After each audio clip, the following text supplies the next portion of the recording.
Cerita dimulai pada tahun 594 dalam kalender suci di Akademi Archinis Chandria yang bergengsi. Berdiri di depan benteng masif tersebut, pahlawan kita merasa sangat takjub karena ini adalah sekolah sihir terbaik di seluruh kekaisaran. Ia adalah Lewis Carroll, seorang anak berusia 13 tahun yang menyadari kerumunan besar orang yang mencoba mendapatkan tempat di institusi tersebut. Sesaat kemudian, sebuah suara yang dikenalnya memanggilnya, membuat pemuda itu menoleh ke arah kerumunan. Itu adalah orang tuanya yang bergegas menghampiri dan menegurnya karena berlari terlalu cepat dan meninggalkan mereka. Seketika, ibunya yang cemas bertanya apakah dia sudah membawa kartu identitas dan pewarna rambutnya. Sang ibu tampak ketakutan karena mendengar bahwa kandidat tertentu sering dirundung karena warna mata dan rambut mereka. Mendengar hal ini, ayah bocah itu mencoba menenangkan Lucilla, mengatakan bahwa sihir adalah satu-satunya jalan keluar dari kesulitan mereka. Ia menjelaskan bahwa di Kekaisaran Utara, ini adalah satu-satunya akademi di mana rakyat jelata bahkan diizinkan untuk mengikuti ujian masuk. Karena itu, Akademi Archinis Chandria menjadi harapan terbesar bagi masa depan karakter utama kita sebagai salah satu dari 10 institusi besar. Akademi elit ini didirikan oleh keluarga kerajaan sendiri. Di tempat itu, para guru besar Archinis terhebat di Kekaisaran mengajarkan seni sihir kepada para siswa. Selain itu, jenis kekuatan lain juga dikuasai oleh para siswa yang berlatih di sana. Selama 10 tahun terakhir, beberapa penjaga dari latar belakang rakyat jelata telah bangkit untuk melindungi kekaisaran. Karena hal ini, akademi tersebut menjadi terkenal karena sebagian besar pahlawan tersebut lulus dari sana. Ayah Louis kemudian tersenyum dan berkata bahwa ini adalah tempat yang sempurna bagi putranya untuk akhirnya menguasai sihir. Tak lama kemudian, Lucilla setuju dengan suaminya sementara pahlawan kita menyatakan bahwa ia akan menjadi master yang hebat. Dengan raut wajah penuh tekad, ia mengungkapkan bahwa ia akan menjadi lebih kuat agar bisa mengambil alih panti asuhan gereja. Mendengar pernyataan putranya, wanita itu terdiam 1000 bahasa, tidak tahu bagaimana harus bereaksi. Julian menenangkan istrinya yang merasa dirinya adalah ibu yang buruk, namun sang suami menghiburnya dengan mengatakan bahwa istrinya telah melakukan lebih dari cukup. Tokoh utama kita kemudian berterima kasih kepada ibunya dan mengungkapkan bahwa ia masih hidup sampai sekarang berkat perawatannya. Dari sana, ia teringat kehidupan masa lalunya di mana ia bermimpi menjadi petarung terhebat, namun menderita asma yang parah. Meski terjebak dengan alat bantu pernapasan dan di kursi roda, ia tidak pernah menyerah pada kecintaannya pada bela diri. Gairah itu membuahkan hasil dan ia menjadi seorang cendekiawan yang membantu menghidupkan kembali seni bela diri melalui tesisnya. Namun, seorang cendekiawan korup mencuri karyanya dan kemudian memfitnahnya, mengklaim bahwa dialah plagiat yang sebenarnya. Pada dasarnya, orang itu menggunakan penyakitnya untuk berargumen bahwa orang sakit tidak layak mendapatkan kemuliaan apapun. Pada akhirnya, bahkan orang tuanya sendiri menyerah padanya dan membiarkannya mati dengan melepaskan alat bantu pernapasannya. Di saat-saat terakhirnya, ia berharap untuk hidup lebih lama dan memiliki tubuh yang sehat dengan keluarga yang mencintainya. Dan keinginannya terwujud pada tahun 590 kalender suci di kota Mantia di Kekaisaran Utara. Saat itu, seseorang bertanya kepada Lucilla apakah dia benar-benar akan mengasuh anak itu karena warna rambutnya. Pada saat itu, si bayi bertanya-tanya di mana dia berada karena seharusnya dia sudah meninggal, sementara biarawati lain merasa khawatir, tetapi Lucilla mengatakan anak itu suci dan mengadopsinya, memberinya nama Lewis Carroll. Kembali ke masa sekarang, tokoh utama kita merenung dengan bahagia karena sekarang ia memiliki tubuh yang sehat dan keluarga yang penuh kasih. Tiba-tiba, seorang bangsawan arogan muncul, mendorong ibunya dan berteriak agar dia menyingkir. Dorongan itu membuat Lucilla jatuh ke tanah, dan seketika putra serta suaminya bergegas membantunya berdiri. Pria itu mengejek impian Louis, mengatakan mustahil bagi seorang rakyat jelata untuk menjadi Grand Master. Mendengar ini, Louis menjadi sangat marah dan memelototi bangsawan itu dengan tatapan penuh kemarahan. Bangsawan itu, dengan perasaan jijik, mengeluh karena telah menyentuh rakyat jelata dan berharap keberuntungannya tidak hilang. Tokoh utama kita dikuasai amarah dan bersiap untuk menyerang orang itu. Namun, ayahnya menahan lengannya dan mengingatkannya untuk fokus pada ujian yang akan segera dimulai. Louis mencoba membantah, tetapi cengkeraman ayahnya sangat kuat, menghalanginya untuk maju. Ibunya juga memperingatkannya dan memohon agar dia tenang karena dia sudah berjanji tidak akan menimbulkan masalah.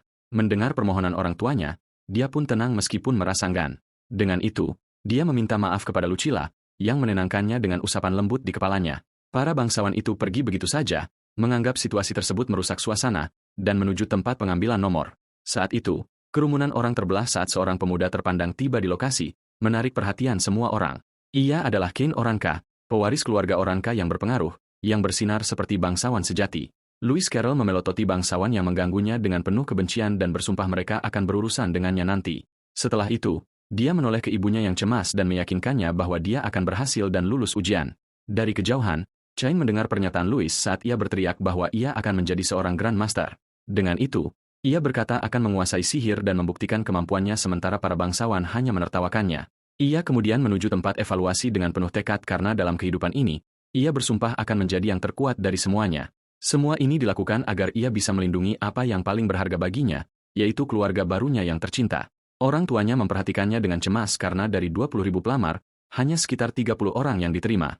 Namun Julian menyebutkan bahwa putra angkatnya adalah orang paling keras kepala yang pernah ia temui. Dan ketika Louis memutuskan untuk melakukan sesuatu, ia akan langsung melakukannya, dan tugas mereka adalah mendukungnya. Tokoh utama kita memasuki ruang ujian dan segera menyadari bahwa semua orang di sana lebih tua darinya. Tiba-tiba, seorang pria turun dari langit, mengumumkan dimulainya ujian penerimaan ke-160. Ia memperkenalkan dirinya sebagai Aronian Smith, kepala sekolah akademi yang berpengaruh sekaligus pengawas ujian. Kerumunan orang terpana oleh kehadiran sang Grand Master, sementara Louis memikirkan tentang 6 tingkat kekuatan di dunia. Tingkat kekuatan tersebut dibagi menjadi Apprentice, Fighter Master, Grand Master, Sage, dan terakhir Saint. Tokoh utama kita menyadari bahwa kepala sekolah tersebut termasuk dalam kelas tertinggi ketiga, elit dunia. Aronian kemudian menunjuk ke sebuah tangga dan menyatakan bahwa tantangan pertama adalah menaikinya. Kepala sekolah mengungkapkan bahwa kredensial untuk ujian tersebut terletak tepat di belakang para senior yang menjaga jalur tersebut. Ia menjelaskan bahwa total ada 1.000 kredensial dan hanya mereka yang mendapatkannya yang dapat melanjutkan ujian. Salah satu senior kemudian memperingatkan bahwa setelah kredensial habis, ujian akan berakhir bagi semua orang. Dengan satu teriakan aba-aba, masa kandidat berlari dengan putus asa menuju tangga. Beberapa orang yang antusias berlari ke depan, berteriak bahwa mereka akan menjadi yang pertama dan ujian ini sangat mudah. Di puncak tangga, seorang senior menyeringai sinis dan menyambut para peserta ujian. Kemudian dia melepaskan aura merah yang mengerikan dan berteriak, "Selamat datang di neraka." Gelombang kekuatan mendistorsi udara dan menghantam kelompok yang berlari di depan. Para kandidat yang mengira mereka tangguh benar-benar lengah dan ketakutan oleh serangan itu. Sesaat kemudian, beberapa dari mereka terpental saat nomor eliminasi mereka diumumkan. Kandidat lainnya sangat terkejut dan mengenali senior tersebut sebagai Lord Sheat, putra menteri. Sementara itu, Lewis Carroll dengan tenang menganalisis semuanya dan merasakan niat membunuh murni yang datang dari serangan tersebut. Para kandidat benar-benar bingung dan bertanya-tanya apakah itu benar-benar sebuah serangan. Tokoh utama kita berjalan maju dengan tenang dan mengklarifikasi bahwa itu bukan serangan fisik yang nyata. Melihat ketenangan bocah itu, Lord Sheat melangkah maju dengan tatapan meremehkan. Bangsawan itu menyebutkan bahwa siapapun yang berjiwa lemah pasti sudah pingsan karena ketakutan oleh auranya yang kuat. Sheat terkejut dan menyatakan bahwa Lewis Carroll tampaknya memiliki keberanian untuk tetap berdiri. Namun, ia menambahkan bahwa ada banyak orang berbakat di sana dan tidak ada tempat bagi seorang rakyat jelata. Tanpa gentar, MC kita terus menatap tajam para senior dengan pandangan menantang. Menghadapi sikap itu, sang bangsawan memutuskan untuk memberi pelajaran kepada bocah tersebut. Ia memusatkan kekuatannya dan melepaskan serangan langsung untuk memaksa bocah itu berlutut. Kandidat lain merasakan tekanan yang menghimpit dan berteriak bahwa mereka tidak bisa bernapas lagi. Sementara yang lain tumbang ke tanah, Louis Curil tetap berdiri tegak, tidak terpengaruh oleh aura tersebut. Ia kemudian bertanya apakah hanya itu niat membunuh milik Shades, sembari berkata bahwa hal itu hanya menakuti orang biasa. Pada saat itu, Louis teringat situasi mengerikan yang pernah ia hadapi di masa lalu. Bagi seseorang yang terlatih seperti dia, tekanan itu tidak lebih dari permainan anak-anak. Ia ingat bahwa ia pernah menghadapi monster sungguhan, jadi tekanan Sheat sama sekali tidak berbahaya. Dengan tatapan dingin dan fokus, Louis bersiap membalas serangan bangsawan tersebut. Berbeda dengan Louis, bangsawan yang sok tangguh itu tampaknya belum pernah menghadapi bahaya nyata seumur hidupnya. Louis tersenyum sombong, memberitahu bahwa taktik intimidasi kecil itu tidak akan mempan padanya. Ia kemudian melesat maju dengan kecepatan luar biasa, menembus penghalang energi sang senior. Louis bergerak secepat kilat, melewati Shade seolah-olah dia bukan apa-apa. Dengan wajah penuh amarah, ia bersiap menunjukkan kepada para bangsawan ini apa itu kekuatan yang sesungguhnya. Ia berteriak bahwa ia akan menunjukkan bagaimana rasanya niat membunuh yang asli. Aura biru yang kuat meledak dari tinjunya. Kandidat lain benar-benar terpana melihat tampilan kekuatan tersebut. Sheat lumpuh karena ketakutan, merasakan tekanan luar biasa yang datang dari seorang rakyat jelata. Tinju Louis berhenti hanya beberapa inci dari wajah sang senior yang bahkan tidak sempat bereaksi. Setelah menghentikan pukulannya dan memberikan kesan yang kuat, Louis menatap rendah bangsawan yang terduduk di lantai itu dengan tatapan dingin, menunjukkan keunggulannya dalam bertarung. Sheat panik, tidak percaya dengan apa yang baru saja disaksikannya. Bangsawan lainnya tercengang karena mereka tidak percaya bocah itu bisa menahan dampak serangan tanpa menggunakan sihir. Tidak peduli dengan kebingungan mereka, MC kita cukup berjalan melewati senior yang jatuh itu dan berkata bahwa ia akan lanjut. Ia dengan mudah mencapai papan pengumuman dan mengambil kredensial untuk tahap ujian berikutnya, mengamankan posisinya. Melihat ini, Sheat bangkit kembali dengan penuh amarah dan meraung karena dipermalukan. Ia menolak menerima kekalahan dan melepaskan serangan sihir yang kuat ke arah punggung Louis. Louis Curil seketika berbalik dan bersiap membela diri hanya dengan tangan kosong. Serangan itu mengenai lengannya, tetapi ia berhasil menahan sihir tersebut hingga menciptakan gelombang kejut. Sheat tidak percaya bahwa seorang rakyat jelata bisa menghentikan serangannya tanpa sihir. Kepala sekolah Aronian muncul dan memberitahu mereka bahwa bocah itu lulus tes. Namun Shad protes karena Louis hanyalah rakyat jelata. Aronian menjelaskan bahwa akademi memperlakukan semua orang secara setara karena saat menghadapi monster, tidak ada perbedaan status. Setelah pelajaran itu, Shad terdiam dan Louis berterima kasih kepada kepala sekolah karena telah melerai. Aronian mengucapkan selamat kepada Louis Kuril karena lulus tahap pertama, namun sang kepala sekolah memperhatikan warna rambut Louis dan berkomentar bahwa warnanya sedikit mengkhawatirkan. Kekhawatiran Aronian meninggalkan kesan misterius tentang masa depan Louis. Louis bertanya apa maksud perkataan itu. Tiba-tiba, tangan Aronian menyentuh bahu bocah itu dan berkata bahwa jika Louis diterima, ia akan menyiapkan ramuan untuk menyembunyikan ciri khas uniknya tersebut. Louis waspada, namun memutuskan untuk fokus pada tes kedua terlebih dahulu. Sementara itu, salah satu senior mengawasinya dengan tatapan penuh kemarahan dan kebencian, bersumpah tidak akan melupakan nama Louis. Sesaat kemudian, semua orang berkumpul di arena kedua. Dari 20.000 kandidat, hanya 1.200 yang tersisa, dan hampir semuanya adalah bangsawan elit. Kelompok bangsawan yang memprovokasinya tadi mendekat lagi untuk mencari masalah. Pemimpin mereka mencoba mengintimidasi, mengatakan bahwa lain kali tidak akan ada yang menyelamatkannya. Namun, Louis tetap bersedekap, tidak peduli sedikitpun. Sebagai balasan, Louis hanya tersenyum dan menyebut pria itu, badut, di depan semua orang. Bangsawan itu sangat marah dan mengancam akan memukul wajah Louis. Louis hanya menyeringai tanpa rasa takut. Mata pria itu berkilat karena marah. Ia menerjang maju dan melayangkan pukulan keras. Meski serangan datang, Louis tetap tenang dan menganalisis gerakan lawannya. Ia menghentikan pukulan bangsawan itu hanya dengan 2 jari dengan sangat mudah. Dalam satu gerakan cepat, Louis membalas dan mendaratkan serangan presisi.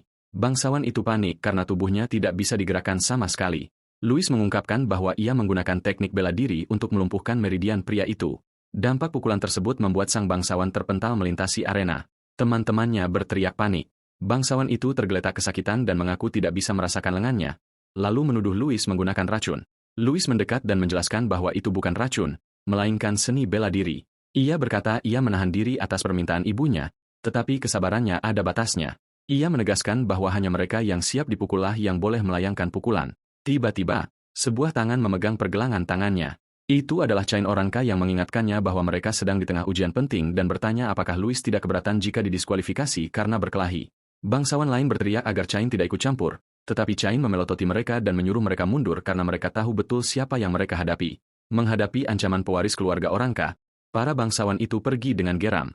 Louis memperhatikan mereka pergi dan menyimpulkan bahwa semua bangsawan sama saja, selalu menindas orang lain. Setelah keributan berakhir, Chain memuji kekuatan dan keberanian Louis. Ia mengulurkan tangan dan mengajak Louis Kuril untuk membentuk tim bersamanya. Tak lama kemudian, kerumunan bangsawan, termasuk beberapa gadis, mengepung Chain, ingin bergabung dengan timnya karena dianggap sebagai jaminan kelulusan. Namun, Louis justru memalingkan muka dan mengabaikan tawaran Chain sepenuhnya. Tiba-tiba, sebuah lingkaran sihir cahaya terbentuk di tengah arena. Sambil melayang di udara, kepala sekolah Aronian mengucapkan selamat kepada semua orang karena telah lulus tes tekad. Segera setelah itu, ia mengumumkan bahwa tahap selanjutnya akhirnya akan menjadi ujian kekuatan. Saat itu, tanda bercahaya muncul di dada setiap kandidat, membuat semua orang sangat bingung. Kane terkejut melihat tandanya adalah atribut tanah, sama seperti beberapa orang lainnya. Pahlawan dari keluarga Oranga benar-benar terkejut karena tidak mengerti apa yang sedang terjadi. Tiba-tiba tubuh Kane dan yang lainnya terasa berat hingga menyebabkan mereka jatuh ke tanah. Sebuah lingkaran sihir tanah raksasa aktif di seluruh arena, menjebak para kandidat. Aronian kemudian menjelaskan bahwa mereka akan bertarung di bawah pengaruh sihir ini untuk ujian kedua. Para bangsawan mengeluh tentang sihir tanah tingkat tinggi tersebut, merasa tidak percaya bahwa mereka harus bertarung seperti ini. Salah satu dari mereka menunjuk ke arah Chain, yang berjalan normal di tengah arena, tidak terpengaruh oleh sihir tersebut. Pewaris keluarga Oranga berjuang keras untuk tetap berdiri sementara yang lainnya sudah tersungkur di tanah. Tiba-tiba, Chain mendongak terkejut oleh sesuatu yang menarik perhatiannya di tengah arena.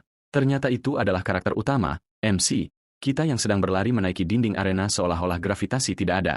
Penonton terkejut melihat pemuda itu berhasil mencapai panggung tempat kepala sekolah berada. Aronian menatap Louis Kuril dan berkomentar bahwa dia adalah orang pertama yang mencapai panggung lagi.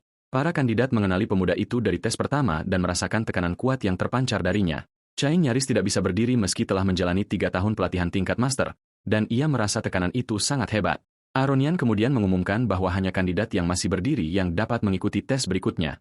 Segera setelah itu, kepala sekolah akademi menggunakan sihirnya untuk menciptakan cahaya terang di arena. Sebuah gudang senjata muncul dan ia mengatakan bahwa siapapun yang menginginkannya dapat memilih satu untuk digunakan dalam pertempuran. Senjata-senjata itu mulai berputar di udara dan terbang ke arah para kandidat yang masih berdiri. Dengan kelincahan yang luar biasa, MC kita menangkap beberapa pedang sekaligus dari udara.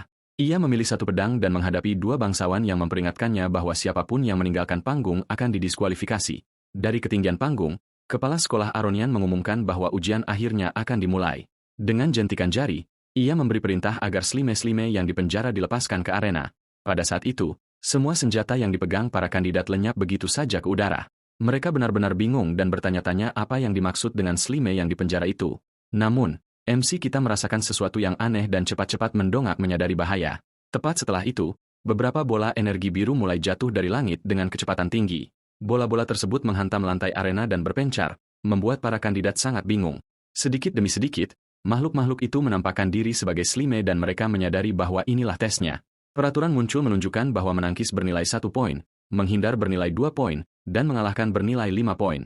Aronian kemudian menjelaskan bahwa peringkat akan didasarkan pada poin dan hanya 100 teratas yang akan lolos. MC kita mengerti bahwa persaingan akan sangat ketat untuk bisa masuk ke kelompok yang lulus. Dari sana, seekor slime raksasa mulai menembakkan gumpalan-gumpalan kecil seolah-olah itu adalah proyektil. Beberapa kandidat menganggap monster-monster itu konyol dan percaya akan sangat mudah untuk mengalahkan mereka. Salah satu bangsawan merasa bersemangat dan sudah bersiap untuk mencetak 5 poin mudah pertamanya. Jadi, ia berlari dengan pedang di tangan untuk menyerang makhluk biru kecil itu. Namun tiba-tiba, makhluk itu memasang ekspresi sangat marah dan bersiap untuk menyerang. Dari sana, slime tersebut melesat seperti bola meriam ke arah kandidat yang sombong itu. Bangsawan itu benar-benar terkejut karena dia tidak menyangka monster itu akan begitu cepat. Akibatnya, pedangnya patah dan hantaman itu mendarat tepat di tengah wajahnya. Pada saat yang sama, kandidat lain berteriak kaget saat salah satu slime terbang ke arahnya. Sesaat kemudian, pria itu terpukul keras dan terlempar jauh oleh kekuatan benturan tersebut.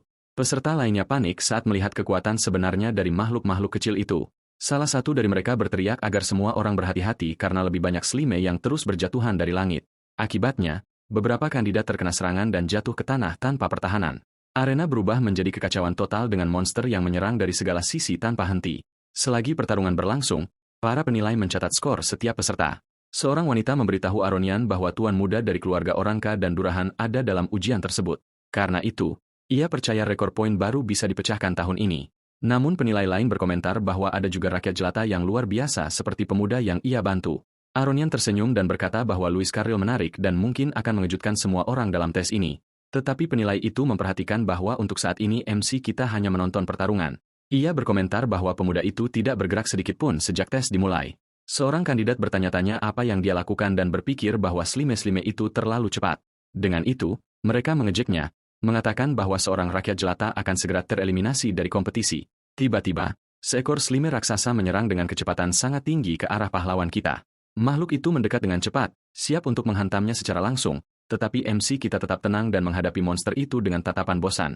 Dalam gerakan cepat, ia menghindar dari serangan tersebut, yang malah mengenai kandidat lain di belakangnya. Orang-orang yang meremehkannya ternganga, tidak percaya dia berhasil menghindar. Segera setelah itu, makhluk biru lainnya menyerang ke arahnya untuk mencoba menjatuhkannya. Namun pemuda itu menghindar lagi, dan monster itu mengenai bangsawan lain yang ada di dekatnya. Dengan tatapan fokus, MC kita bersiap untuk menunjukkan keahlian aslinya. Dari sana, beberapa slime mengepungnya dan menyerang dari segala sisi secara bersamaan. Bangsawan yang mengejeknya tersenyum, yakin kali ini dia tidak bisa melarikan diri. Menghadapi bahaya tersebut, MC kita hanya memejamkan mata dan berkonsentrasi penuh. Pada saat itu, MC kita teringat latihannya di gunung es. Teman-temannya mengeluh bahwa melemparkan batu ke arahnya berbahaya dan seseorang bisa terluka. Namun Louis Curl menenangkan mereka dan mengatakan itu tidak apa-apa karena dia ingin menguji keterampilan baru. Dengan itu, teman-temannya bersiap dan memperingatkannya bahwa serangan sedang menuju ke arahnya. Tepat setelah itu, mereka melemparkan beberapa batu secara bersamaan untuk menguji refleks teman mereka. Louis ingat bahwa di kehidupan masa lalunya, ia menciptakan hipotesis tentang tubuh manusia. Dari sana, ia berlatih untuk mempercepat transmisi informasi dari otak. Dengan cara ini ia bisa menghitung lintasan dan bereaksi secara instan terhadap serangan apapun. Dengan mata tertutup, ia mengumpulkan semua data dari serangan yang mendekat dengan cepat. Kemudian pikirannya menghitung semua rute pelarian yang memungkinkan dalam sepersekian detik. Dan kemudian dia bergerak dengan sempurna dan menghindari setiap batu tanpa terkena satupun. Teman-temannya ternganga, benar-benar terkejut oleh keahliannya. MC kita menyeka keringat dari dahinya, senang karena tekniknya berhasil dengan sempurna. Teman-temannya berlari ke arahnya dan bertanya bagaimana dia melakukannya dan apakah itu teknik baru. Ia kemudian menjelaskan bahwa keterampilan itu disebut Fort Combat Calculation, perhitungan pertarungan ruang hampa, yang membuat mereka bingung. Ia menyeringai dan menjelaskan bahwa hasil dari sebuah pertempuran sudah diputuskan bahkan sebelum pertempuran itu dimulai. Dari sana, ia menyatakan bahwa tekniknya dapat memprediksi hasil dari pertempuran apapun. Kembali ke masa sekarang, matanya bersinar terang saat ia mengaktifkan kekuatannya hingga maksimal. Pikirannya mulai memproses informasi dan menghitung lintasan tepat dari setiap monster. Perhitungan dilakukan dengan kecepatan yang luar biasa, memprediksi setiap gerakan yang dilakukan Slime di arena.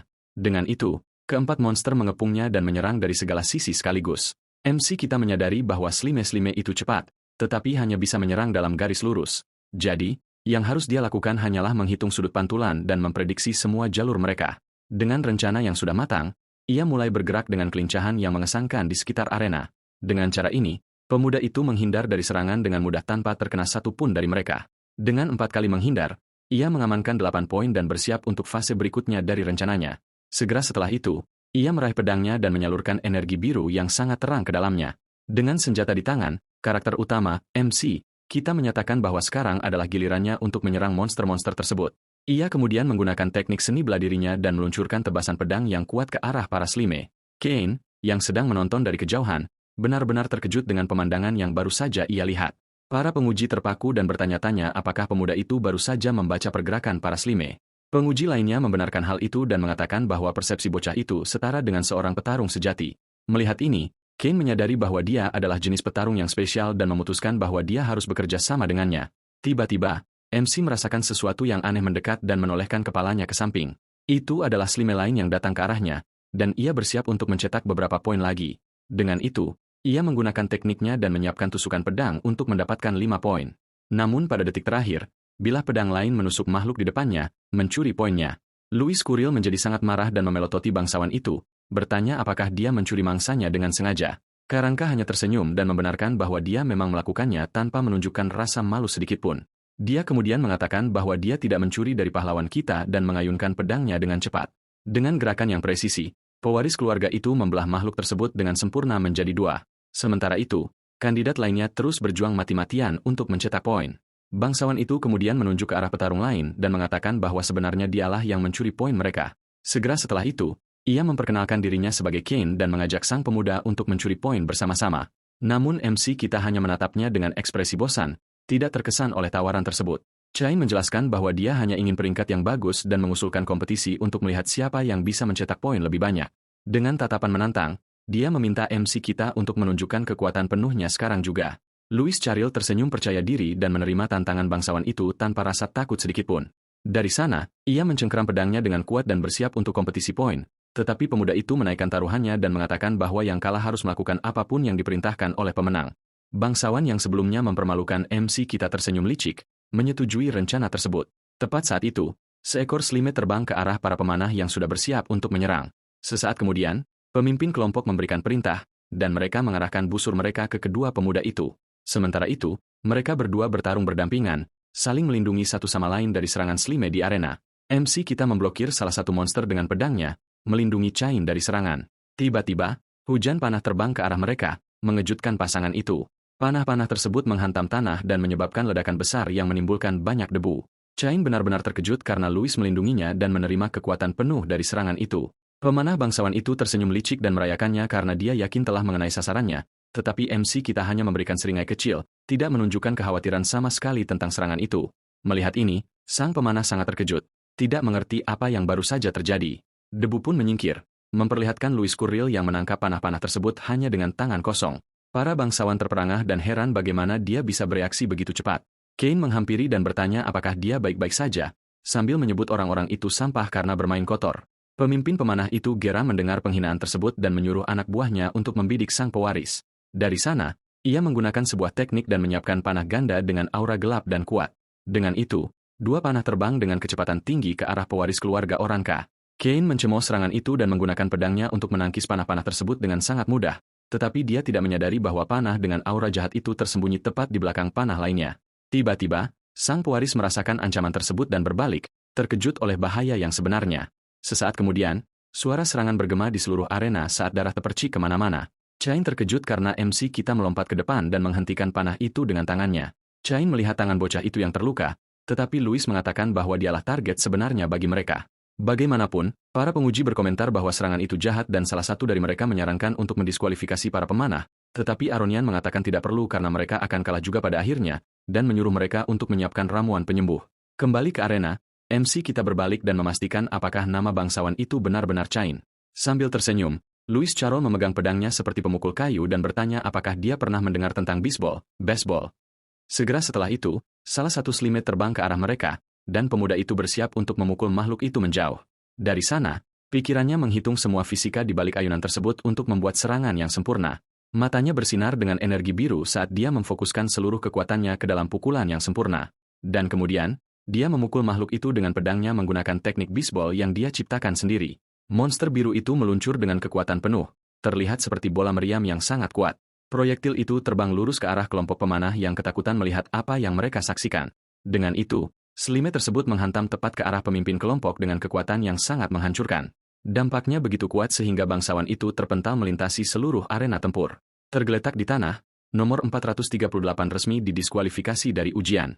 MC kita merayakan bahwa satu orang sudah tumbang, sementara Kane menganggap permainan pemilik rakyat jelata itu cukup menarik. Pemanah lainnya merasa putus asa dan geram, berteriak memanggil teman mereka yang dikalahkan.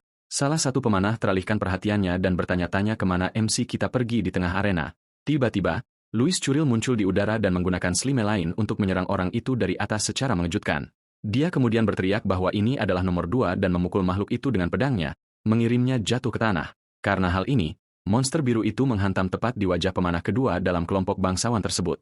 Dari benturan itu, pria itu terlempar ke belakang dengan ekspresi putus asa yang cukup lucu di wajahnya. Sesaat kemudian, nomor 1439 didiskualifikasi dan bangsawan terakhir mulai panik. MC kita muncul di belakang orang terakhir itu dan memperingatkannya bahwa sekarang dialah satu-satunya yang tersisa untuk menyelesaikan pekerjaan. Bangsawan itu kemudian mengancamnya dengan mengatakan bahwa para senior tidak akan membiarkan rakyat jelata biasa melangkah sejauh ini. Tepat saat itu, Kane secara diam-diam mendekat dan hanya menjulurkan kakinya di depan pemanah itu untuk membuatnya tersandung. Sang pewaris mengejeknya, menyuruhnya untuk lebih berhati-hati saat pria itu jatuh tersungkur. Dengan pertarungan yang telah usai, Chain berterima kasih kepada pahlawan kita dan bertanya dengan cemas apakah tangannya baik-baik saja. Louis Curil menjabat tangannya dan mengatakan semuanya baik-baik saja dan bahwa dia, Chain, cukup baik untuk ukuran seorang bangsawan. Chain menjawab untuk tidak menyamakannya dengan yang lain dan mengungkapkan bahwa dia berasal dari keluarga orang kaya yang agung. Keluarga-keluarga besar adalah klan kuat yang telah menghasilkan banyak Grandmaster dan orang bijak selama turun-temurun. Saat mereka bertarung berdampingan, MC kita merenung bahwa ada berbagai macam bangsawan di dunia ini. Dari kejauhan, bangsawan lain merasa geram karena seorang rakyat jelata ikut campur dalam kompetisi mereka. Karena itu, mereka membentuk tim dan berteriak bahwa mereka tidak akan membiarkan pasangan itu mencetak 1 poin pun lagi. Menghadapi ancaman tersebut, MC kita dan Kane saling memandang dengan ekspresi serius dan bertekad. Sesaat kemudian, sekelompok bangsawan berlari ke arah mereka, berteriak bahwa rakyat jelata harus menghilang saja.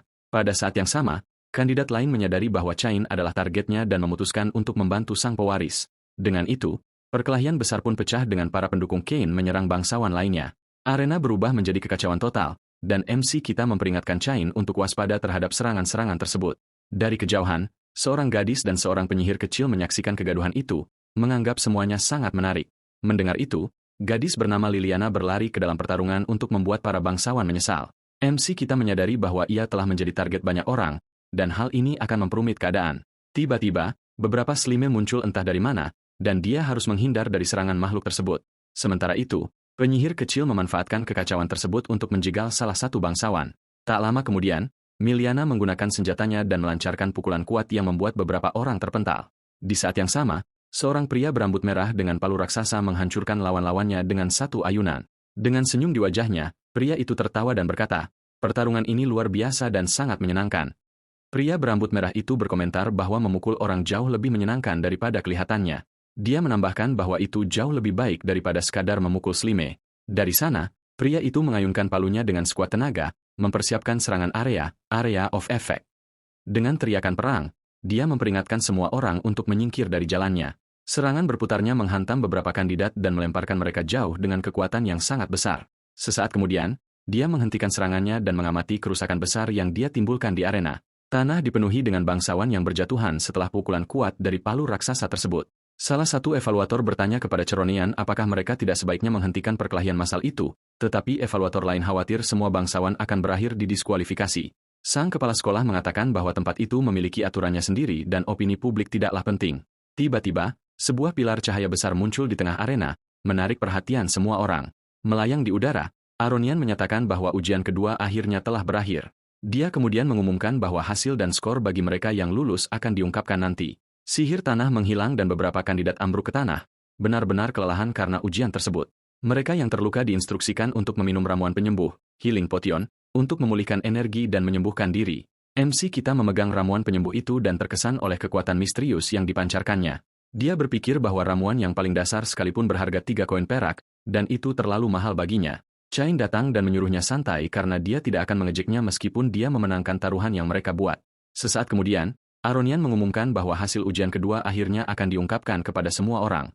Sebuah gulungan sihir besar muncul di udara, dan Chain bertanya peringkat berapa yang didapat pahlawan kita. Para bangsawan mengejeknya karena nama rakyat jelata itu tidak ada dalam daftar, yang hanya menampilkan hingga peringkat ke-6. Suara itu menjelaskan bahwa 5 besar berhasil memecahkan rekor dan mengumumkan Miliana Rose di peringkat ke-5. Selanjutnya, peringkat ke-4 diungkapkan sebagai Karanka, yang terlihat cukup serius. Pemenang tempat ketiga adalah Faye Durahan, yang tersenyum percaya diri pada semua kandidat lainnya. MC kita menjadi tegang dan bertanya-tanya apakah dia didiskualifikasi karena menyerang para bangsawan. Namun yang mengejutkan semua orang, peringkat kedua adalah Louis Carril dengan 887 poin. Rahang Chain terjatuh dan dia bertanya dengan bingung siapa orang itu karena dia tidak mengenalnya. Dengan senyum di wajahnya, MC kita mengatakan identitasnya adalah rahasia untuk saat ini. Chain kemudian menerima kekalahannya dan bertanya apa yang diinginkan pemenang, tetapi Louis mengatakan mereka akan bicara setelah ujian. Dari sana, peringkat pertama yang mulia diumumkan dengan skor yang belum pernah terlihat sebelumnya di akademi. Di peringkat pertama dengan rekor 888 poin adalah Neil Gunn, pria dengan palu tadi. Dengan senyum percaya diri, dia mengatakan ada beberapa orang menarik di sini dan berharap dia tidak akan kecewa. Bangsawan lainnya terkejut karena 2 orang jelata menempati posisi pertama dan kedua, mengalahkan keluarga Durahan. Penyihir kecil itu menyadari bahwa tangan Faye gemetar, entah karena marah atau mungkin karena saking bersemangatnya.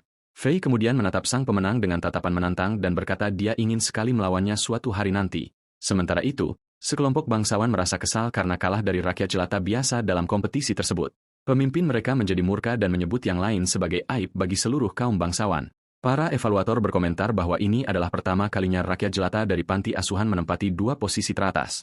Aronian kemudian bertanya apakah mereka tahu alasan sebenarnya mengapa asosiasi Archinist merawat anak yatim piatu.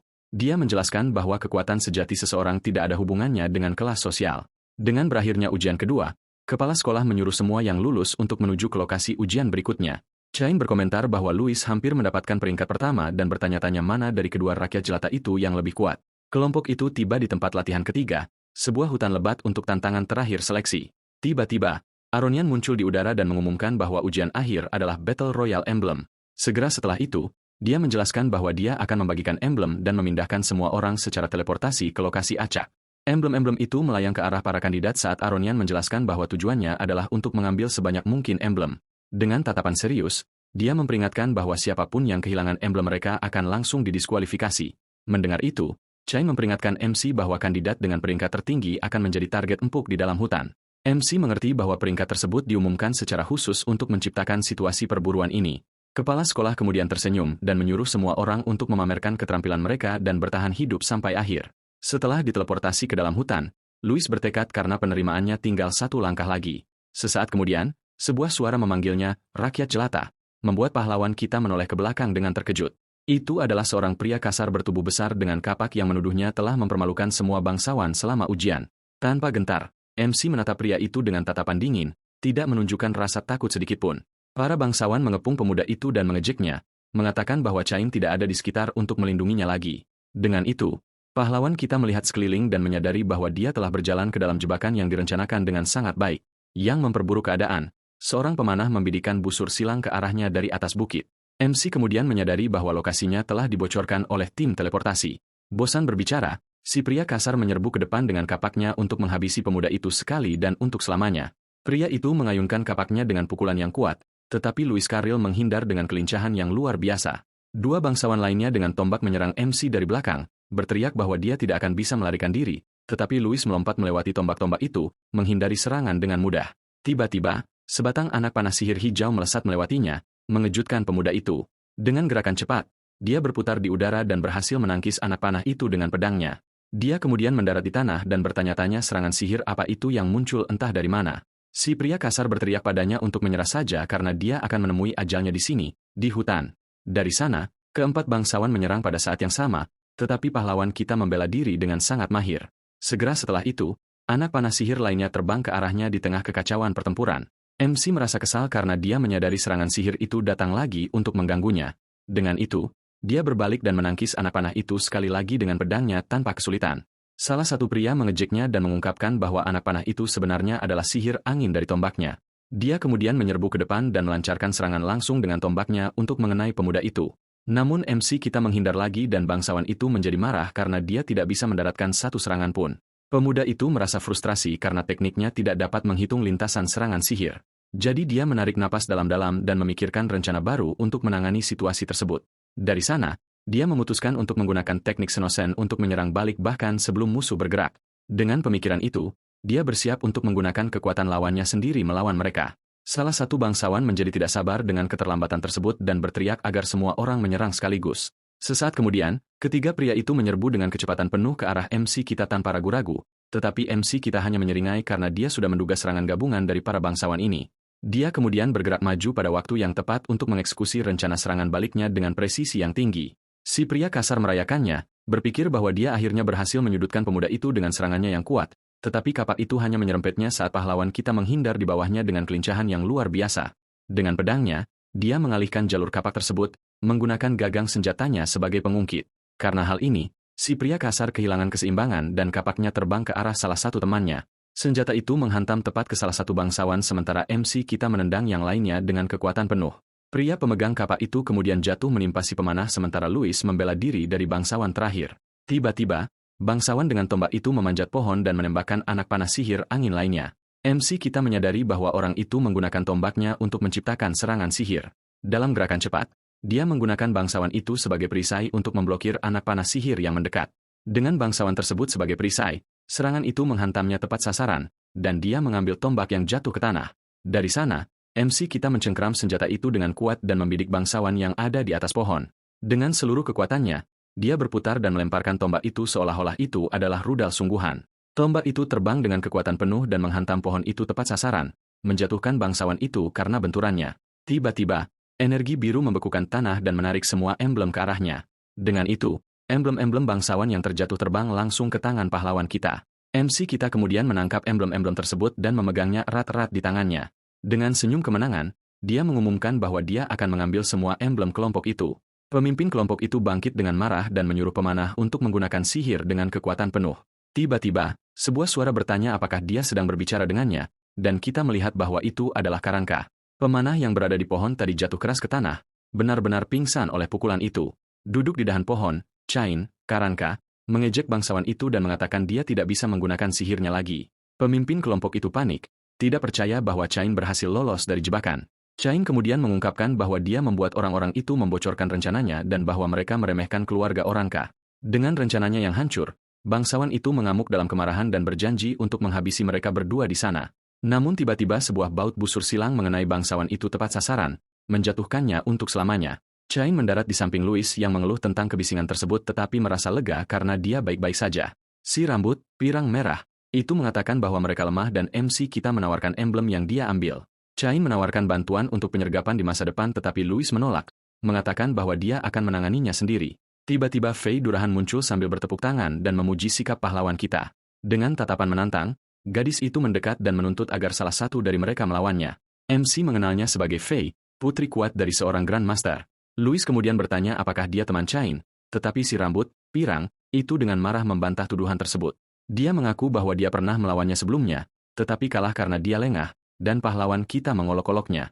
Chain menyarankan untuk mengabaikannya saja karena dia sudah menjadi penyihir tingkat magang, dan lebih baik mencari emblem. Mendengar ini, Fei memanggilnya pengecut karena ingin melarikan diri, dan ini membuat MC kesal. Dengan senyuman, dia menerima pertarungan itu karena dia penasaran ingin melihat bagaimana seorang bangsawan elit bertarung. Gadis itu menjadi bersemangat dan mengatakan dia akan bertarung tanpa sihir untuk membuat pertempuran lebih adil. Segera setelah itu, dia menggunakan tombak sucinya dan melancarkan serangan kuat ke arah mereka. Menghadapi bahaya, mata Louis Carril bersinar dengan cahaya biru yang intens saat dia bersiap. Dengan gerakan cepat, MC menangkis serangan tombak itu dengan pedangnya. Fei Durahan terkejut dengan hal ini dan memuji keterampilannya karena pemuda itu benar-benar hebat. Louis kemudian mencengkram tombaknya dengan kuat dan menatapnya dengan ekspresi percaya diri. Dari sana, sang bangsawan mencoba menarik senjatanya kembali, tetapi dia menahannya dengan kekuatan yang sangat besar. Dengan gerakan cepat, dia menggunakan tombaknya untuk membuat Fei kehilangan keseimbangan di tengah pertempuran. Namun Fei kembali seimbang dan menyerbu ke depan, berteriak agar mereka melanjutkan pertempuran. Segera setelah itu, dia melompat ke udara dan mempersiapkan serangan lain dengan tombak sucinya yang kuat. Serangannya menghantam tanah dengan keras dan menyebabkan ledakan besar yang menimbulkan banyak debu. Dari jauh, para evaluator menyaksikan pertarungan itu, terkesan oleh kekuatan bangsawan elit tersebut. Salah satu dari mereka berkomentar bahwa kecepatan dan kekuatannya sempurna seperti yang diharapkan dari seorang jenius, tetapi yang lain meragukan MC kita akan bertahan lama karena rakyat jelata tidak memiliki peluang. Tepat saat itu, Aronian muncul dan salah satu pria di sana bertanya siapa yang menurutnya akan memenangkan pertarungan. Sang kepala sekolah mengakui bahwa ia menyukai anak itu, namun menyatakan bahwa ia tidak akan bisa mengalahkan Fei. Dengan tatapan penuh pemikiran, ia menjelaskan bahwa pertempuran ini adalah benturan fisik sekaligus kehendak. Debu mulai mereda, memperlihatkan bahwa tokoh utama, MC, kita menerima hantaman serangan itu tanpa masalah sedikitpun. Kembali ke pertarungan, Fei menyerang dengan seluruh kemampuannya dan menggunakan tombak sucinya untuk menyerang pahlawan kita. Dari sana, ia melancarkan rangkaian serangan cepat yang ditangkis oleh si pemuda dengan pedangnya. Sang bangsawan merasa kesal karena meski dengan seluruh kekuatannya, Louis Carril tidak mundur sedikitpun. Pada saat itu, MC kita menemukan celah dan matanya bersinar dengan cahaya biru yang intens. Dengan kecepatan yang tidak masuk akal, ia menyambar tombak gadis itu sebelum sempat bereaksi.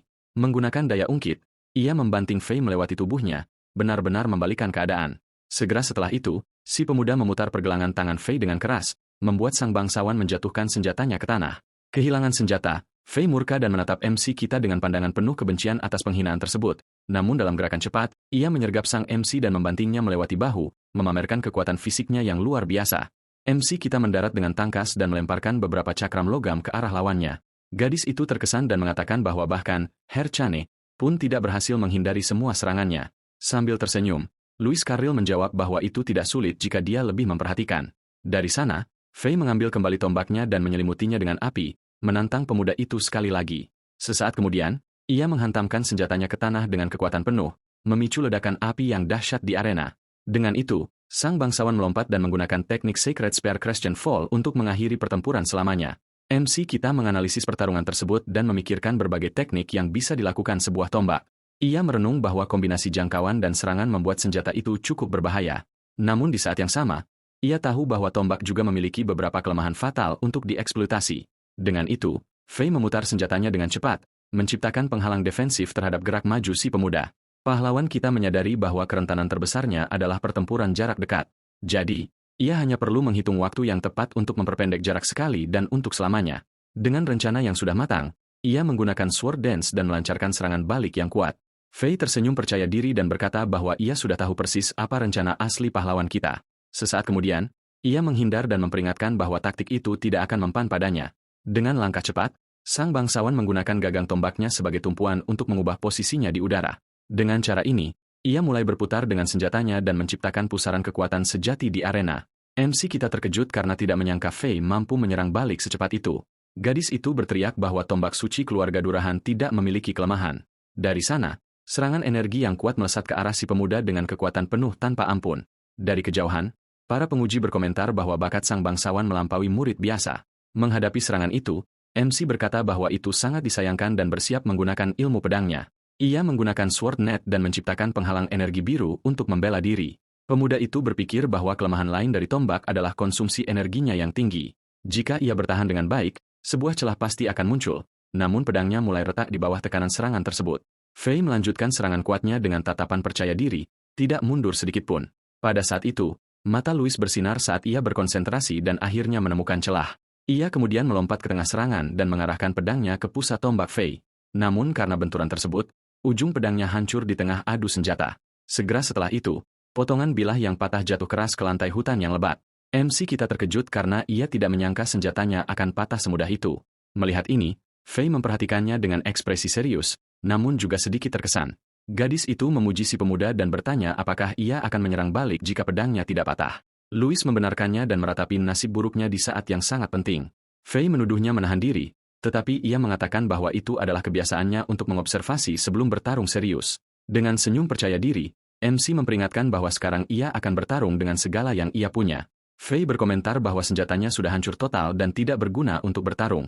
Dengan gerakan cepat, MC kita membuang sisa pedangnya tanpa peduli. Dari sana, ia mengambil kuda-kuda bertarung dan mengungkapkan bahwa ia sebenarnya jauh lebih ahli dengan tinjunya. Keduanya saling menatap dalam diam, menunggu saat yang tepat untuk menyerang. Tiba-tiba, sang bangsawan menemukan celah dan bersiap meluncurkan serangan terkuatnya. Ia menghentakkan kakinya keras ke tanah dan menggunakan momentum itu untuk menerjang dengan tombak sucinya. Sesaat kemudian, gadis itu memutar tubuhnya dan meluncurkan serangan berputar dengan kekuatan yang tidak masuk akal. Namun, MC kita tetap diam dan bersiap menerima hantaman itu secara langsung tanpa mundur. Chain berteriak putus asa, memperingatkan bahwa ia akan terluka jika menerima serangan itu mentah-mentah. Tanpa gentar, Luis Carril menyatukan tangannya dan menciptakan bola energi biru yang bercahaya kuat. Dari sana, ia membentuk energi tersebut dan menciptakan spiral untuk meniru gerakan tombak sang bangsawan. Dengan cara ini, si pemuda merangsek maju dan membenturkan teknik energinya terhadap serangan kuat Fei. Dengan teriakan perang, ia menggunakan seluruh kekuatannya untuk menghentikan serangan berputar gadis itu. Chain dan Fei benar-benar terkejut, tidak percaya dengan apa yang mereka lihat. Mustahil, karena MC kita berhasil menghentikan tombak suci hanya dengan tangan kosong. Dari jauh, kepala sekolah Aronian dan penguji lainnya tercengang melihat apa yang baru saja terjadi. Namun Fei Durahan berteriak bahwa pertempuran belum berakhir dan bersiap untuk serangan baru yang kuat. Ia menendang tanah dan meluncurkan tombak sucinya ke arah MC. Sang bangsawan berteriak bahwa jika serangan satu titik tidak berhasil, ia akan mencoba sesuatu yang lain. Ia mendarat di tanah dan menghadapi Luis Carril dengan tatapan penuh tekad. MC hanya memperhatikan sang bangsawan saat ia bersiap untuk langkah serangan berikutnya. Tiba-tiba, beberapa bayangan Fei muncul dan mengepung pemuda itu dari segala sisi secara bersamaan. Segera setelah itu, semua salinan gadis itu menerjang maju dengan tombak yang membara. Serangan gabungan dari bayangan-bayangan tersebut melesat ke arah pahlawan kita untuk menghabisinya. Namun MC kita hanya menyeringai, tidak menunjukkan rasa takut sedikitpun. Dengan nada mengejek, ia bertanya, "Lantas kenapa?" Dan beberapa lengan energi muncul di sekelilingnya. Dari sana, lengan-lengan energinya bergerak dan menangkap semua tombak yang mendekat. Dengan cara ini, ia menghentikan serangan semua salinan tersebut pada saat yang sama, menciptakan gelombang kejut. Fei Durahan benar-benar syok, tidak percaya serangannya berhasil dihentikan. Aronian menyadari bahwa ia menghentikan rotasi tombak dengan teknik yang sangat istimewa. Aronian tersenyum dan berkata bahwa ia belum pernah melihat teknik ini sebelumnya dan bahwa MC kita selalu mengejutkannya. Dengan raungan amarah, Luis Carril menggunakan seluruh kekuatannya dan mendorong tombak Fei jauh-jauh. Dampaknya melemparkan sang bangsawan ke belakang sementara pahlawan kita bersiap melakukan serangan balik. Namun Fei berhasil menahan dirinya dengan menancapkan ujung tombaknya ke tanah agar tidak terlempar jauh. Dengan kemarahan di matanya, ia memelototi pemuda itu, tidak percaya tekniknya dihentikan lagi. Fei memegang ujung tombaknya yang patah dan bertanya teknik aneh macam apa itu. MC menjelaskan bahwa itu adalah seni bela diri yang dirancang untuk menetralkan kekuatan rotasi senjatanya. Gadis itu benar-benar bingung, tidak mengerti sepatah kata pun tentang penjelasannya. Tanpa waktu untuk menjelaskan, ia merangsek maju dengan segala kemampuannya untuk mengakhiri pertempuran. Sang bangsawan lengah oleh gerak maju MC yang tiba-tiba. Dengan kecepatan luar biasa, ia berlari ke arahnya untuk memperpendek jarak. Kakinya bergerak dengan tangkas, menunjukkan bahwa ia telah menguasai seni bela diri dengan sempurna. Dari sana, ia menghindari salah satu serangannya, meninggalkan bayangan after image di belakang untuk membingungkan Fei. Serangan Fei menghantam tempat kosong sementara pahlawan kita sudah berada tepat di belakangnya. Menggunakan kecepatannya, ia menciptakan beberapa bayangan untuk membuat sang bangsawan benar-benar kehilangan orientasi. Chain bingung dan bertanya-tanya apakah yang ia lihat adalah ilusi optik karena ia tidak memahami gerakannya. Gerakannya tampak seperti kupu-kupu dan ia menghindari serangan dengan keringanan yang tidak nyata. Fei menjadi murka karena lawannya berada tepat di depannya, tetapi ia tidak bisa memukulnya sama sekali. Itu adalah butterfly step, sebuah teknik dari petinju legendaris yang memiliki kerja kaki sangat cepat. Karena ritmenya yang ringan dan sulit dibaca, kerja kaki ini sempurna untuk situasi tersebut. Ia bersiap untuk akhirnya menyerang sang bangsawan. Dari sana, ia mendaratkan pukulan langsung tepat di tengah dada sang bangsawan dengan seluruh kekuatannya. Pukulan itu mengenainya telak dan menerbangkannya dengan kekuatan benturan yang mengepulkan debu.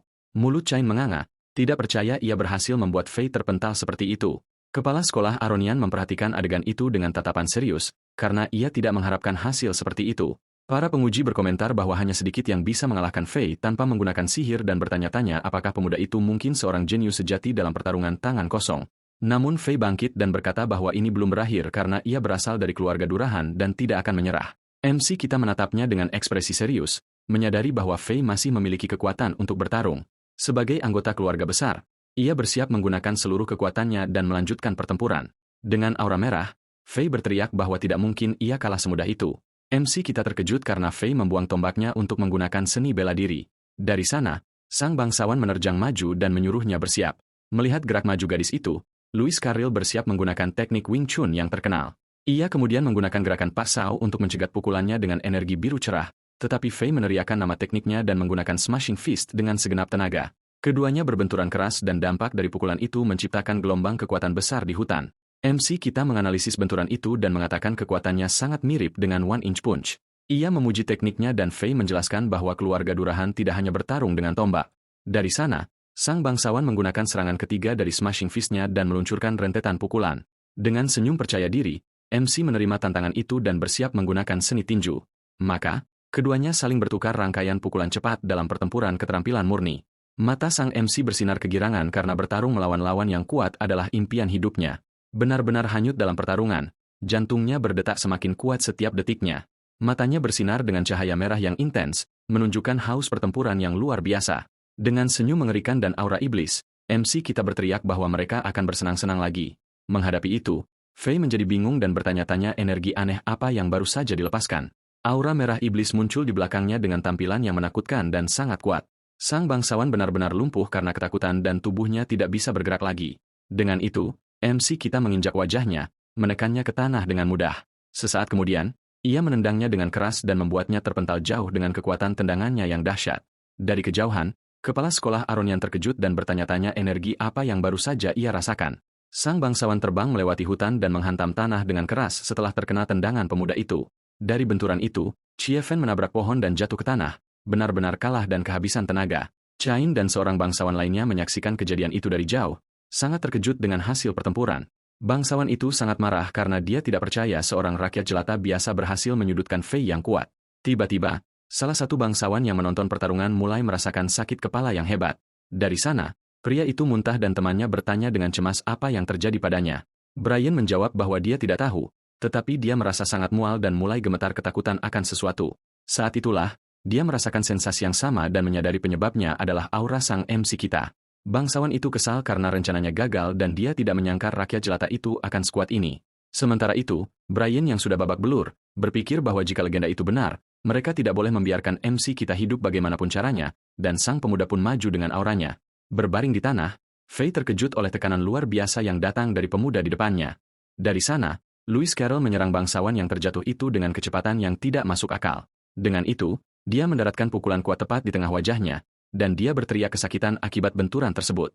Pukulan itu membuatnya terpental, membuat gadis itu terguling di tanah lagi. Dengan raungan kemarahan, MC kita melepaskan semua kekuatannya sekaligus. Ledakan besar energi merah menghantam bangsawan yang benar-benar tidak berdaya itu. Fei menyadari bahwa kekuatan dan kecepatannya berada di level yang berbeda dan tidak ada cara untuk menang. Sebuah tinju energi raksasa turun dengan kekuatan penuh ke arah gadis itu untuk mengakhiri pertarungan. Pada tingkat ini, dia menyadari bahwa dia akan benar-benar musnah oleh serangan pahlawan kita. Namun di detik terakhir, Fei menggunakan teknik martial arcinusnya dengan lingkaran sihir. Dari sana, dia melepaskan tinju api yang kuat untuk bertahan melawan pukulan terakhir. Bentrokan kedua serangan itu menyebabkan ledakan api raksasa di seluruh hutan. Akibat ledakan itu, Fei berteriak kesakitan saat dia terlempar jauh dengan kekuatan besar oleh serangan tersebut. Dari sana, dia terbang menembus hutan dan mematahkan beberapa pohon akibat kekuatan dampak sihirnya. MC kita juga terdorong mundur oleh kekuatan ledakan dan terseret di tanah. Dengan mata terbelalak, dia terkejut dan memikirkan apa yang baru saja terjadi pada saat itu. Dengan tangan yang berasap, pemuda itu bangkit dan akhirnya mengerti apa itu kekuatan sihir yang sebenarnya. Chain berlari mendekat dan bertanya apakah dia baik-baik saja. Tetapi Louis Carril mengatakan dia baik-baik saja dan justru mengkhawatirkan Fei. Tiba-tiba, sebuah suara mengumumkan bahwa nomor 30.947 telah kehilangan emblem mereka. Saat itu juga, si bangsawan muncul dengan senyum dan mengatakan bahwa MC kita secara resmi didiskualifikasi. MC kita menunduk dan melihat emblemnya perlahan terbakar di bajunya. Sesaat kemudian, emblem itu terbakar habis dan berubah menjadi abu tepat di depannya.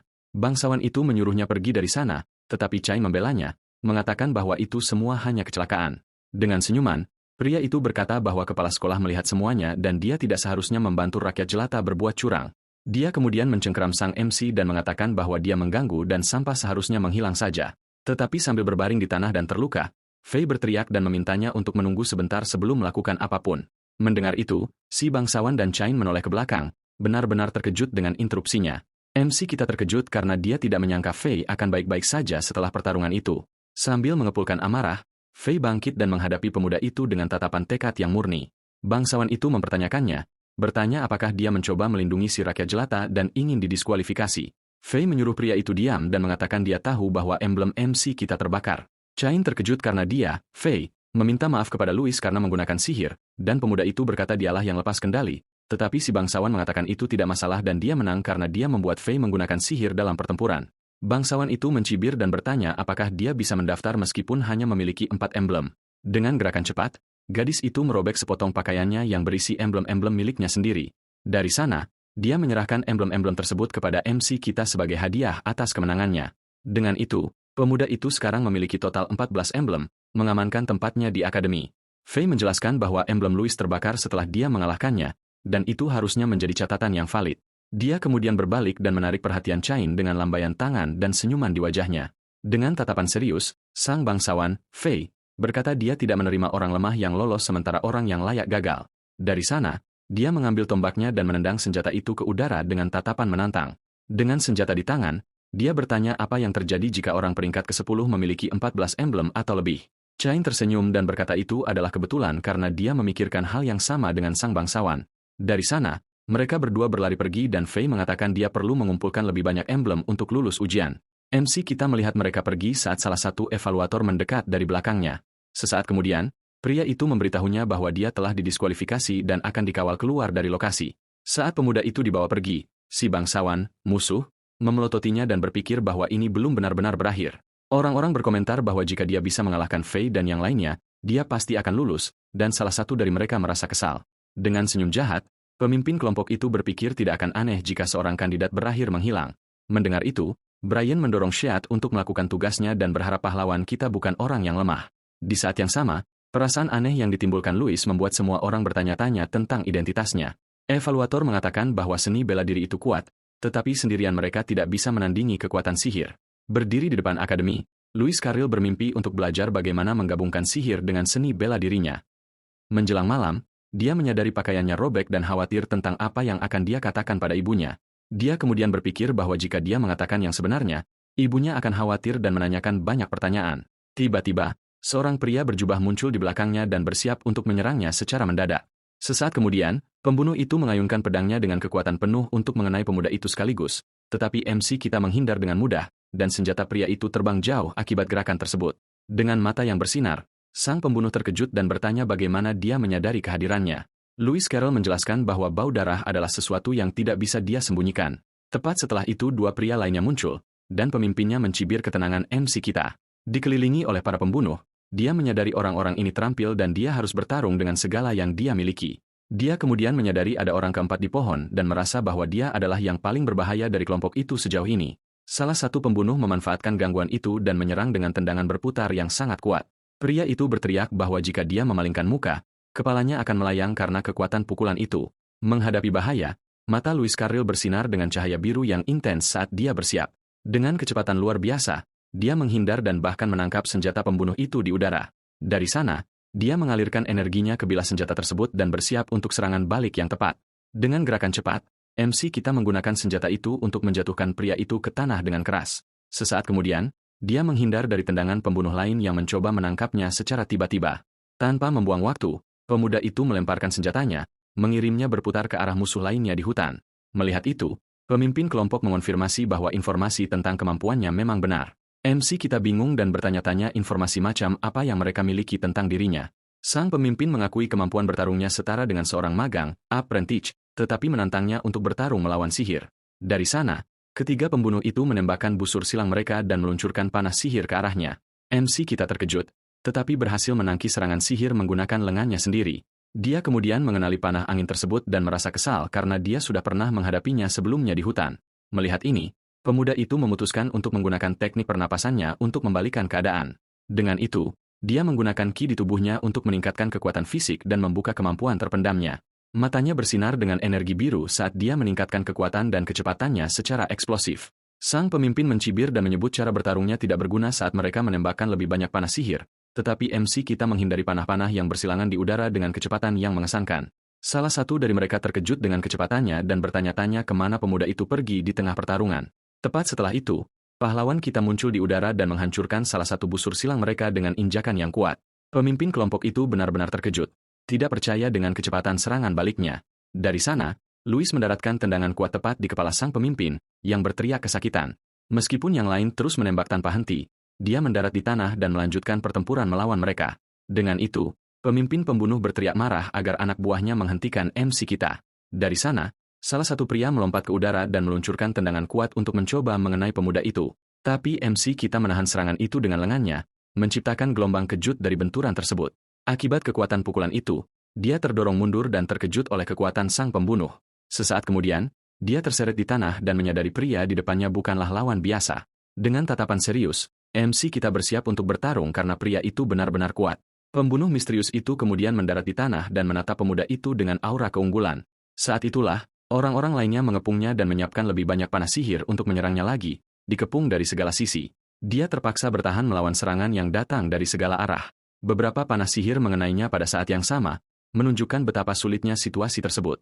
Dengan rentetan serangan itu, sang MC akhirnya jatuh ke tanah, tanpa kalah. Salah satu pria dengan kapak mendekat dan berkomentar bahwa dia akhirnya tumbang dan menembaknya sangat melelahkan. Dia kemudian bertanya-tanya apakah pemuda itu benar-benar rakyat jelata karena dia lebih merepotkan daripada seorang apprentice biasa.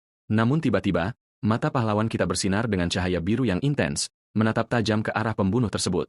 Dengan gerakan cepat, dia menangkap bilah kapak dengan tangannya, menghentikan pukulan terakhir. Pembunuh itu berteriak kesakitan saat tangan pahlawan kita meremas kapak dengan kekuatan yang tidak masuk akal. Dari sana, Louis Carril menggunakan momentum pria itu untuk menghantamkan bilah senjata ke lehernya sendiri. Dengan gerakan itu, dia berputar dan melemparkan tubuh pembunuh itu ke arah orang lain, menjatuhkan mereka. Pembunuh misterius itu terkejut dan bertanya-tanya apakah pemuda itu hanya berpura-pura mati. MC kita kemudian bangkit dan melihat ke arah mayat kaki tangan yang baru saja dia kalahkan. Melihat pemandangan itu, pembunuh misterius itu bertepuk tangan dan memuji keahlian pemuda tersebut. Louis Carril bertanya apakah dia tidak peduli, tetapi pria itu berkata dia tidak peduli apapun yang terjadi pada sampah. Dengan marah, MC kita melemparkan kapak dengan sekuat tenaga ke arah pembunuh bertopeng itu, tetapi pria itu sangat cerdik dan bergerak cepat, menciptakan beberapa bayangan, after images, untuk membingungkan pahlawan kita. Dia kemudian menyiapkan serangan energi ungu dan mengatakan bahwa jika bukan karena perintah orang tertentu, dia pasti ingin menjadikan MC kita sebagai muridnya yang hebat dan kuat. Sesaat kemudian, pukulannya yang kuat menghantam bahu Louis Carril dengan kekuatan penuh. Dampak dari serangan itu begitu kuat sehingga menciptakan kawah besar di lantai hutan yang lebat. Dengan itu, pahlawan kita terpental, berteriak kesakitan dan mengeluarkan banyak darah dari lukanya. Pembunuh itu kemudian muncul di udara dan bersiap untuk memberikan pukulan terakhir kepada pemuda yang sedang terpuruk itu. Pembunuh itu berkata keahliannya mungkin melampaui seorang apprentice, tetapi itu tidak berguna melawannya. Dengan mata yang bersinar, dia berteriak bahwa MC kita tidak ada apa-apanya dibandingkan tingkat kekuatannya. Dari sana, serangannya menghantam tanah dan menyebabkan ledakan raksasa yang menghancurkan segalanya. Dengan teriakan perang, pria itu turun dengan kekuatan penuh, dikelilingi oleh energi gelap yang kuat. Sesaat kemudian, energi gelap itu menerjang maju untuk menghabisi MC kita sekali dan untuk selamanya. Debu membumbung tinggi dan menutupi segalanya setelah serangan kuat dan menghancurkan dari pembunuh bertopeng itu. Sang pembunuh bayaran menatap ke arah kawah dan terkejut dengan apa yang dilihatnya di tengah kepulan asap serangan tersebut. Ternyata sang MC kita masih hidup, dan pria itu bertanya-tanya bagaimana dia bisa selamat. Dengan tubuh yang bersinar, bocah itu bangkit dan berteriak. Tidak mungkin dia akan menemui ajalnya di tempat ini.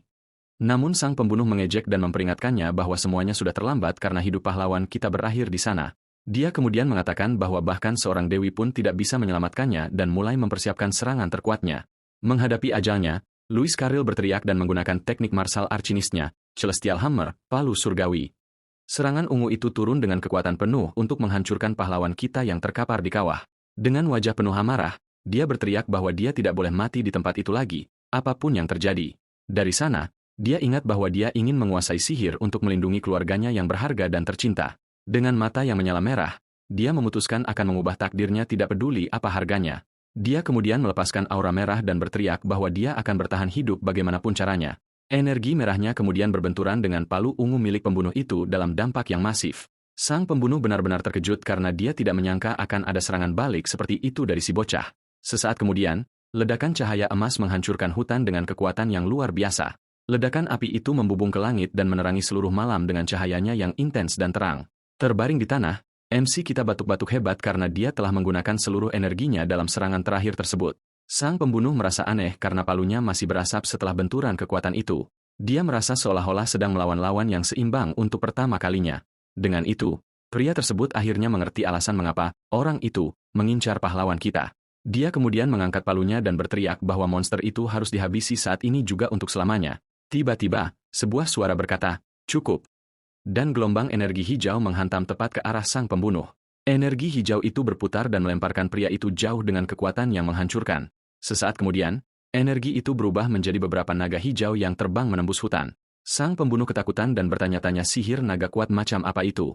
Seekor naga energi hijau besar terbentuk di udara dengan kekuatan yang sangat luar biasa. Dari sana, sang pembunuh dihantam oleh beberapa sinar cahaya dan berteriak kesakitan akibat serangan itu. Terbaring di tanah, RMC, pemeran utama, merasa bingung karena dia tidak mengerti cahaya apa itu. Sesaat kemudian, kepala sekolah Aronian muncul melayang di udara dengan aura kekuatan di sekelilingnya. Dengan mata putih, Louis Kuril bertanya-tanya apa yang dilakukan kepala sekolah akademi di sana. Dengan senyuman, Aronian mengatakan dia telah menekan amarahnya dan menyuruhnya meminum ramuan sihir. RMC kemudian mengambil ramuan itu dan meminumnya sampai habis untuk pulih dari pertempuran. Sementara itu, sang pembunuh terbanting keras ke tanah oleh kekuatan sihir sang kepala sekolah. Dengan tatapan geram, Aronian bertanya siapa yang memberi perintah untuk menyerang salah satu peserta ujiannya.